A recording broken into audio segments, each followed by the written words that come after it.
Agradezco enormemente a la Fundación Alzheimer España y a Michelin la oportunidad que me brinda hoy de poder compartir con todos ustedes uno de los elementos dentro de la neurología de la conducta más complicados, más duros y más difíciles, como es tratar los síntomas psicológicos y conductuales asociados a la demencia. Repetirles que para mí es un inmenso honor y un placer.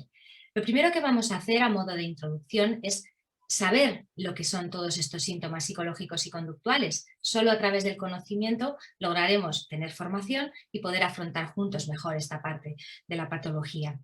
Bueno, pues estos síntomas al final son nuestros trastornos de la percepción, del contenido del pensamiento, del humor, del comportamiento, que pueden aparecer en nuestros familiares y pacientes que padecen una enfermedad que cursa con demencia. Lo dividimos en psicológico y conductual porque la parte conductual es la que podemos observar fácilmente a través de simplemente pues, ver a nuestro paciente o familiar, pero la parte psicológica es la que es más complicada y necesita pues, una entrevista con el paciente, con el cuidador. Es mucho más difícil desde el punto de vista de su abordaje. Al final no deja de ser más que un terreno abierto y multidisciplinar, que es la clave de este seminario y que además también agradezco profundamente el que los distintos profesionales podamos abordar esta patología. Como médico, para mí es muy importante también la presencia de estos síntomas porque en fases muy iniciales también nos van a determinar cómo van a evolucionar nuestros pacientes y además es imprescindible manejarlo bien, correctamente, para garantizar la calidad de vida del binomio paciente-cuidador. Bueno, al final, para que aparezcan estos síntomas psicológicos y conductuales, se mezclan una serie de factores biológicos, psicológicos, sociales y ambientales que en un momento determinado de esta enfermedad pues hacen emerger estos síntomas. Prácticamente el 98% de nuestros pacientes a lo largo de su enfermedad de Alzheimer o otras demencias, van a tener estos síntomas, o sea que estamos hablando de algo tremendamente prevalente. Pero en el fondo lo que están mezclando y lo que dice esta diapositiva es que sobre la personalidad de base de mi familiar o paciente, uniendo un factor ambiental, un caldo de cultivo biológico y otra serie de circunstancias, pues van a aparecer y emerger todos estos síntomas, desgraciadamente. Los tenemos que diferenciar muy bien de lo que se conoce como cuadro confusional, llamado también delirium desde el punto de vista clásico. Aunque a veces las dos cosas pues, pueden coincidir y todavía nos llama más la atención y es más difícil. Pero en el fondo así las normas básicas para poder diferenciar una cosa de otra es que el cuadro confusional es algo más agudo, más brusco. Es muy impredecible. El paciente además tiene signos físicos, taquicardia, sudoración, temblor, cambio de coloración. Están muy dispersos en cuanto a su atención y en muchas ocasiones, y eso es algo que curiosamente muchos familiares que acuden a mi consulta no lo saben, necesitan de un manejo médico urgente. Es una urgencia médica tan importante como una fractura de cadera. Los síntomas psicológicos y conductuales, en cambio, en general suelen ser más progresivos, van poco a poco apareciendo, suelen tener lo que llamo yo pues una cronología más o menos predecible, lo que se ha denominado el síndrome de al caer la tarde, suele aparecer más por la tarde o por la noche o en determinadas situaciones problema de las que hablaremos, es decir, que son relativamente predecibles. No suele haber esos signos físicos, aunque como digo a veces son de tal intensidad y tal magnitud que puede aparecer, y el modelo de abordaje pues, es más biopsicosocial y por supuesto también farmacológico. En esta diapositiva vemos la clasificación, de una manera así más visual, de todos y cada uno de estos síntomas psicológicos y conductuales. En el centro tenemos la agitación. Muchas veces vemos a un paciente agitado y queremos tratarlo con el mismo fármaco o de la misma manera y llegamos a esa agitación a través de distintas vías, como pone en la diapositiva. Podemos llegar a una agitación a través de un síntoma afectivo, como es una depresión o una ansiedad, a través de un síntoma psicótico, que ahora hablaremos de ellos, delirios, alucinaciones, a través de un trastorno vegetativo, como es una mala calidad de sueño, o el trastorno del apetito, u otros síntomas conductuales, que hay muchos, la desinhibición, el vagabundeo, etc. Es decir, que al final el que yo vea a mi paciente agitado no significa que lo tenga que tratar siempre con un antipsicótico. Tendré que ver de dónde viene esa agitación o en qué situaciones viene y abordarlo y tratarlo de manera correcta. Vamos a empezar por cada uno de los síntomas y vamos a comenzar con la depresión. La depresión es el segundo síntoma psicológico y conductual más frecuente después de la apatía. Ese conjunto de estado mental en el que tengo tristeza, asociando signos físicos, psíquicos, autonómicos. Es verdad que muchas veces el binomio depresión-demencia, que llevan flechas cruzadas, pues es difícil en el diagnóstico inicial. Muchos pacientes que tienen depresión de debut tardío, por encima de los 65 años, acaban desarrollando una demencia, y muchos pacientes que han sufrido depresiones juveniles también, y viceversa. Es decir, yo tengo un diagnóstico de demencia reciente y puedo desarrollar una depresión. Siempre hay que estar hiperalerta ante este síntoma. Dentro de los países que nos rodean, precisamente y curiosamente, los países del sur de Europa son los que tienen más prevalencia de depresión en demencias, en torno a un 35%. Y además, cuando esta depresión empieza tarde, por encima de los 65, 1 de cada 2 pacientes no van a responder bien a los tratamientos y un tercio prácticamente, bueno, no van a lograr la remisión de esa depresión. De ahí que tengamos que estar muy pendientes en el diagnóstico diferencial.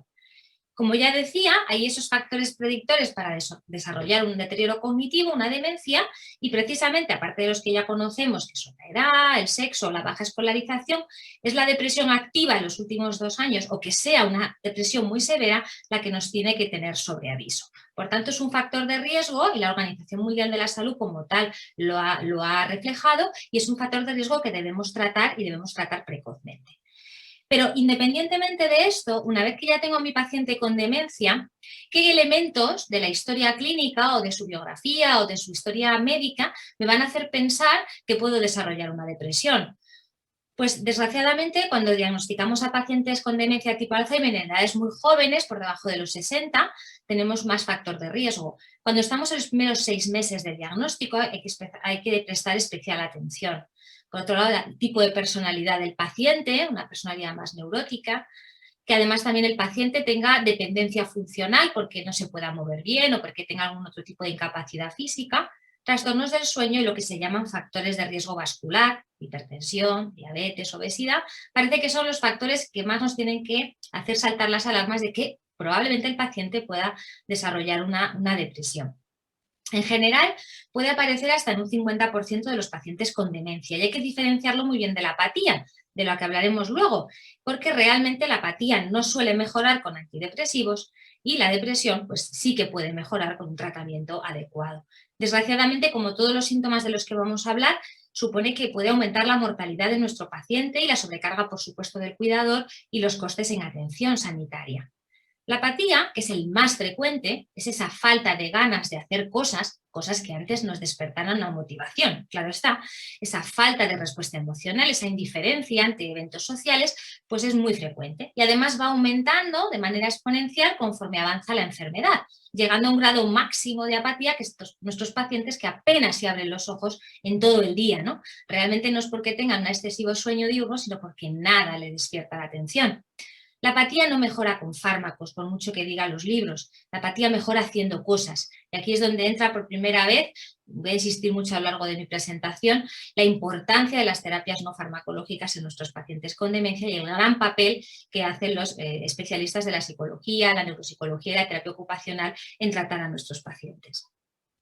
Por otro lado, como habíamos hablado antes de la agitación o la agresividad, es verdad que hay muchos pacientes que pueden llegar a estas conductas, llegando incluso a ser agresivos físicamente y no solo verbalmente, consigo mismos o con un tercero, y esto realmente es lo que supone pues un antes y un después en una vida familiar de un paciente con demencia, además una de las principales causas de ingreso en centro residencial, y ha sido lo más dramático, entre otras muchas cosas, en época de confinamiento por COVID. Ha sido muy difícil que los pacientes entendieran la situación y la manera de responder ante un acontecimiento no explicable para ellos era a través de estas conductas más agresivas.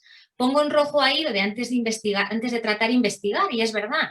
Urge muchas veces que el paciente esté tranquilo por el bienestar global del domicilio, pero muchas veces si yo trato una infección dental, un estreñimiento, una retención aguda de orina, una infección de orina u otra patología médica, el paciente va a mejorar.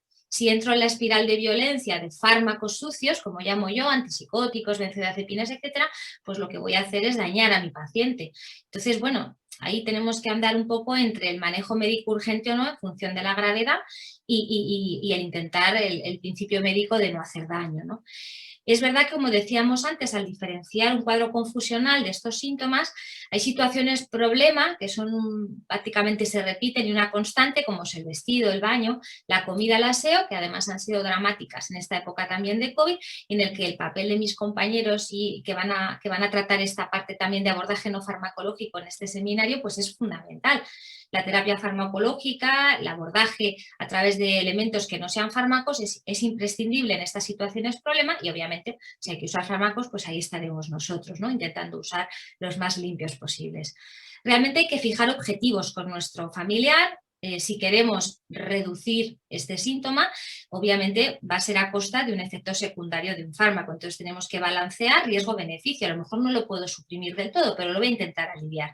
Y luego voy a intentar hacer prevención, de la que hablaremos más adelante. ¿Qué cosas puedo mejorar en el entorno domiciliario o en mi forma de ser para evitar desencadenar más estas situaciones?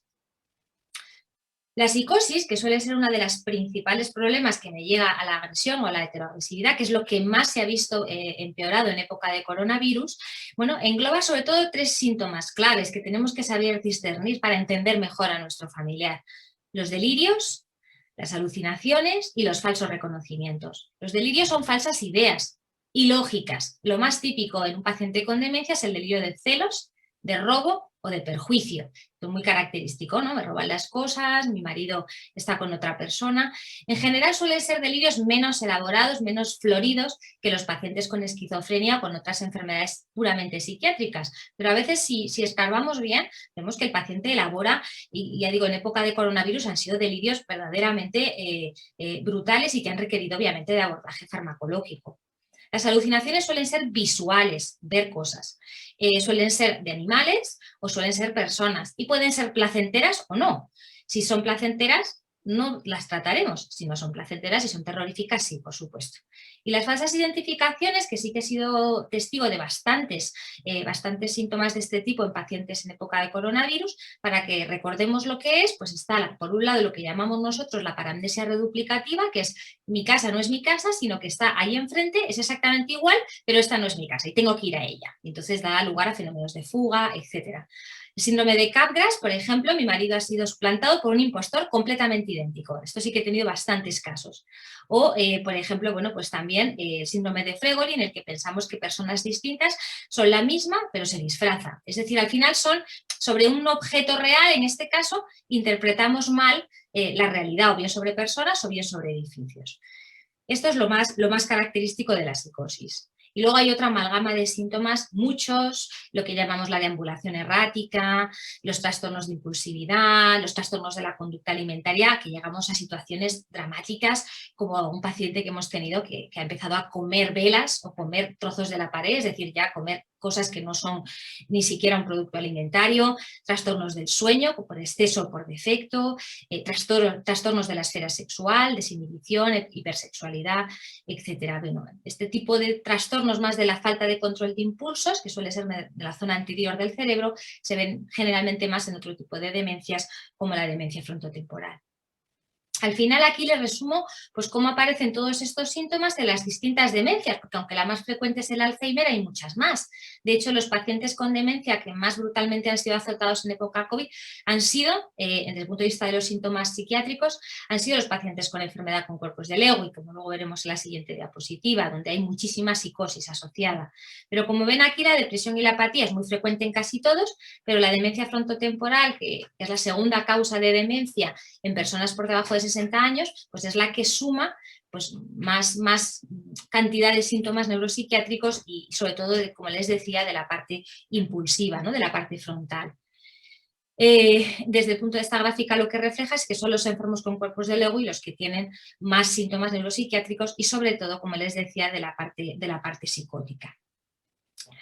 Bueno, según avanza la enfermedad, pues desgraciadamente, aunque esto no es una máxima, pues aparecen más síntomas neuropsiquiátricos del tipo agitación, deambulación sin rumbo, negativa a todo, no me baño, no como, no, la respuesta es no.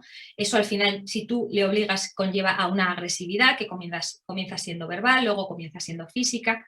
Bueno, trastornos del sueño hemos visto muchos y cambios del apetito, no quiero comer o como por exceso, y también en la actividad sexual. Como vemos aquí, en las formas más graves de la demencia, pues donde tenemos tasas más altas de estos síntomas. Y todo se ha visto dificultado, todo este tipo de problemas, se ha visto multiplicado por 1000 en la época COVID y además ahora cuando tenemos que evaluar a nuestros pacientes en la consulta, pues todavía tenemos el más difícil todavía, que es que no podemos empatizar con ellos porque estamos detrás de una mampara y tremendamente protegidos para protegernos nosotros y protegerles a ellos. Pero a pesar de que sea el más difícil todavía, el reto es mayor, pero la satisfacción también es mayor y tenemos que seguir tratando a nuestros pacientes con la misma calidad de antes o más.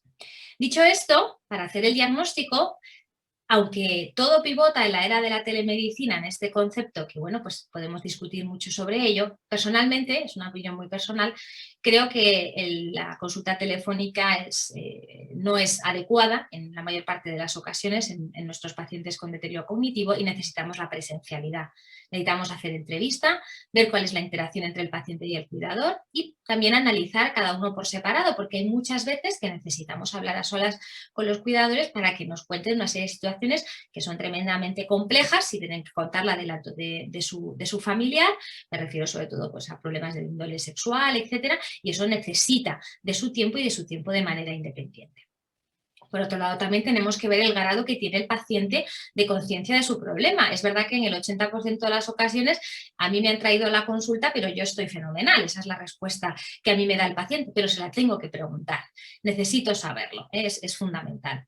Tendremos que explorarle, hacer una exploración cognitiva a la medida de lo posible e identificar problemas, porque no solo tenemos uno. Muchas veces tenemos depresión, apatía, psicosis, trastorno del sueño, tenemos de todo.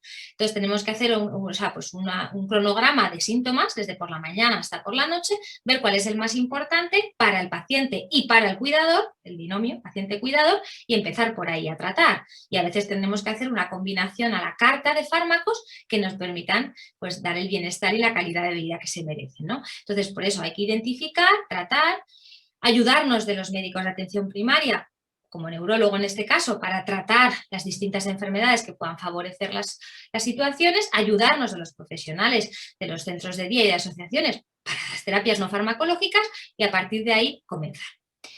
Aquí tenemos un problema, aquí no hacemos una radiografía y vemos el problema, aquí partimos de un subjetivismo enorme, enorme por parte del cuidador que no lo puede hacer mejor, no lo puede hacer mejor, pero que interpreta subjetivamente síntomas.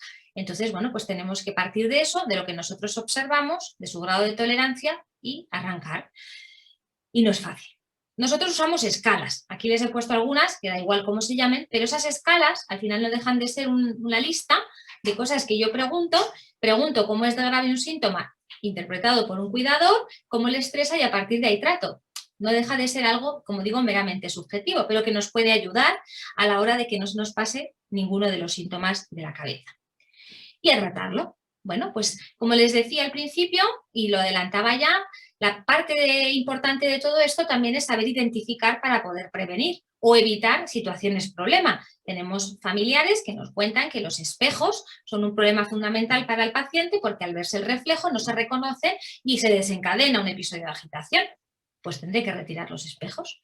De esa manera evito utilizar un antipsicótico. Bueno, pues hay situaciones que hay que prevenir, o igual que hay que retirar las alfombras en pacientes con Parkinson para evitar caídas. Bueno, pues hay que intentar hacer lo mejor posible todas estas estrategias preventivas.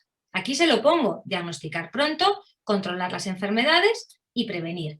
Y en esta diapositiva vemos distintos síntomas y cómo, trucos que podemos utilizar para prevenir esas situaciones problema, que como ya digo, nuestros compañeros expertos de la neuropsicología y de la psicología, con el que tengo la suerte de compartir el panel de ponentes, pues nos lo van a explicar mucho mejor. Pero a modo de ejemplo, pues si el paciente tiene desinhibición, pues intentaré promover el ejercicio físico, las relaciones sociales, esto es difícil en época COVID, pero poco a poco vamos para arriba, intentaré quitar fármacos que puedan favorecer ese síntoma, que eso ya es una cosa que tiene que hacer el médico, en fin, que siempre se puede intentar hacer estrategias preventivas farmacológicas y no farmacológicas. Y bueno, como ya les digo, identificar el síntoma o síntomas primarios, explicar, formar al cuidador. Un cuidador bien informado y formado es fundamental a la hora de entender las situaciones e intentar reducir poco a poco los síntomas, teniendo en cuenta, como digo, ese bienestar del paciente cuidador. De las terapias no farmacológicas hablarán mis compañeros y yo me voy a meter a hablar de drogas, de fármacos. Más que nada para que tengamos claro esto, porque muchas veces he podido hablar con muchos cuidadores, tanto profesionales como no, y no tienen muy claro algunos fármacos para qué sirven, por qué se ponen, etcétera, yo creo que también es importante tenerlo en la cabeza. Los principios fundamentales son valorar, tratar la enfermedad de base, es decir, si tengo una enfermedad de Alzheimer, poder utilizar los fármacos específicos, que no solo valen para la cognición, de manera muy discreta, pero que sí que valen para prevenir la aparición de síntomas neuropsiquiátricos. Entonces, este es un punto importantísimo de su prescripción. Valorar riesgo-beneficio, tratar e intentar quitar algún fármaco sucio para evitar efectos adversos a largo plazo y seguir evaluando al paciente. De los fármacos específicos para la enfermedad de Alzheimer, que seguro que ustedes conocen, tanto los inhibidores, donde está el donepezilo, la ribastigmina y la galantamina, como la memantina, pues son útiles en estas enfermedades, no tanto por la parte cognitiva, que ya sabemos que es muy discreto, pero sí por lo que estamos hablando hoy, que son los síntomas neuropsiquiátricos. Puede mejorar la apatía, la ansiedad, las alucinaciones o la agresividad. Entonces, aunque solo sea por eso, merece la pena su prescripción siempre que no haya contraindicaciones. Para tratar la depresión usaría antidepresivos. Es verdad que el consenso que les muestro aquí del 2019 pues no recomendaba ningún antidepresivo como primera elección, porque todos los antidepresivos tienen efectos secundarios. Sí había opciones razonables. Este año, en febrero, un grupo de trabajo nacional sí que ha publicado un consenso sobre cuáles serían los antidepresivos menos malos, incluso buenos, para mejorar la cognición de los pacientes mayores con demencia, y solo porque les suenen han salido 3 como los más ideales a poder utilizar, que son la tianeptina, la duloxetina y la vortioxetina. Más que nada para que les suene que sí podemos utilizar fármacos que incluso pueden ser útiles en depresión y cognición. Las benzodiazepinas, que hay médicos que son muy amigos de utilizar los famosos panes, como tengo una amiga que los llama así, lorazepam, diazepam, bromazepam. En general, yo no suelo prescribir estos fármacos en pacientes con demencia, porque tienen muchos efectos secundarios. Les sedan, les empeora el estado mental, les provoca trastornos del habla, confusión, se pueden caer porque tienen incoordinación al caminar. Entonces, realmente una cosa es tratar puntualmente un momento concreto y otra cosa es poner un tratamiento más a largo plazo. Bajo mi punto de vista, quitando alguna benzodiazepina muy concreta para un trastorno muy concreto, realmente no son los fármacos para nada de primera elección para tratar los síntomas de los que hemos hablado. Los antipsicóticos sí, los antipsicóticos son fármacos que vamos a tener que utilizar, desgraciadamente, para controlar los síntomas que hemos hablado de psicosis o delirios. Es verdad que son fármacos para que les suenen sucios, en el sentido de que pueden empeorar el estado mental y pueden producir un síndrome de rigidez que puede parecer un Parkinson, pero que no es un Parkinson, es un problema del fármaco, pero a grandes males, grandes remedios, y a veces hay que usarlos. Nosotros publicamos este consenso sobre uso racional el año pasado de los antipsicóticos atípicos en nuestros pacientes, lanzando un llamamiento pues, de que si tenemos que utilizarlos, utilicémoslos bien. Es decir, en casos severos, persistentes, recurrentes, y utilizar los fármacos que son más beneficiosos. Hay muchos y al final tendremos que utilizar los que tengan un perfil de seguridad mejor, los que nos provoquen menos problemas, y existen. Por tanto, tenemos que saber utilizarlos bien los profesionales de la salud. Y luego hay otros fármacos que nos pueden ayudar a todo ese grupo de síntomas de impulsividad, etcétera, como son los antiepilépticos del tipo, pues, pregabalina, gabapentina, acetato de deslicarbamazepina, etcétera, que les suenen que los antiepilépticos se usan como estabilizadores y como controladores de impulsos, no por epilepsia, sino en el ámbito de las demencias. Personalmente no soy partidaria de utilizar derivados anfetamínicos en los pacientes con demencia cuando tienen apatía, que es lo que me he marcado en morado, porque realmente les pueden generar muchas veces más situaciones de agresividad, pero hay estudios que hablan de ellos. Y luego ya según los síntomas problema, que han sido los más graves en época de COVID, pues aquí vemos algunos mensajes clave y como ven al principio de cada uno de ellos les pongo siempre lo mismo. Terapias no farmacológicas, somos muy pesados, pero es verdad que esto es la clave del éxito a largo plazo, ¿no? A la hora del beneficio. Si hay rechazo al aseo, rechazo a la toma de medicación, profesionales que nos ayuden al abordaje no farmacológico, y si hay un componente paranoico, psicótico, ansioso, bueno, pues yo utilizaré fármacos como médico que soy, como ven aquí. Si hay rechazo a la ingesta, intentaré usar fármacos que me abran el apetito, como por ejemplo la mirtazapina. Si hay vagabundeo o conductas sin propósito, pues puedo utilizar antidepresivos sedantes. El mensaje es que no todo se trata con lo mismo y hay que reconocerlo. Problema, que eso necesita tiempo, y el tiempo es algo que se vende muy caro en el ámbito médico, pero si invertimos bien el tiempo al principio, al final lograremos el beneficio óptimo. Por tanto, ¿qué les voy a concluir? Pues que esta parte dentro del mundo de la patología cognitiva es para mí fundamental. Hay que reconocerla, hay que darle el valor que se merece, porque es que de verdad resta calidad de vida a todos y genera un sufrimiento brutal en nuestras familias, en nuestros pacientes y en los médicos. Entonces, que no debemos dejarle de prestar atención. La prevención, acordarnos de la prevención, que nos enseñen a prevenir, que nos formen y que tengamos ayuda multidisciplinar a la hora de poder manejar este tipo de problemas. Y ver sobre todo que los fármacos son importantes, pero que también lo que no son fármacos es igual o más importante todavía. Muchísimas gracias a todos.